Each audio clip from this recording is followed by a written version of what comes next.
Hi, my name is Brandon Kennedy, and I sent you a letter earlier in January. And this Sunday, the March Madness will be announced. As you see, Spokane, Washington will actually be hosting the first and second round of the women's, and also the Sweet 16 and the Elite Eight of the NCAA tournament. So my question to you is do you feel that there should be a sort of December delirium for the Football Bowl Subdivision, which is the University of Washington and Washington State University? That's a great question, and probably the guy standing beside you would be better.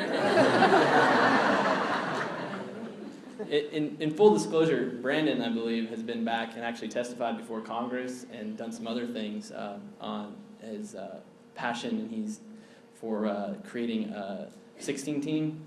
Well, it's actually a 10-team tournament. And what it is, I actually have never testified to the lawmakers. However, I did live in Washington, D.C. for 4 months in 2009, and there was an article in the Washington Post. I've also appeared on some other national radio shows. But my concern with the issue is that some people have said that this is a monopoly that raises tuition, among other things, and it destroys the dream for other students to participate in the NCAA tournament. Like you see here, we have Eastern Washington University, who are FCS national champions. So my proposal that I have drafted would afford each and every institution the opportunity to go win the national championship, as most people do not feel like this is really an issue that Congress should be addressing. However, we are dealing with economic regulation when it comes to this. So my concern is, do you feel like legislative effort should be taken to improve the Bowl Championship Series? Well, I was about to comment that, I just heard that. Let the sports guy answer.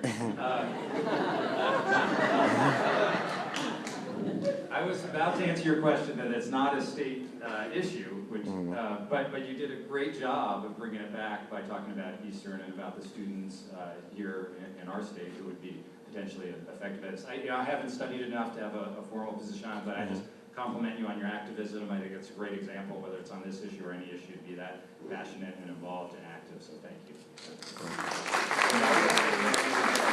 What I would suggest you doing is trying to make contact and have a conversation with Dr. Mark Emmerich, former president of the University of Washington, who's now in charge of the NCAA, and see if it gets any traction from within, because that'd probably be the governing body that would be making those decisions.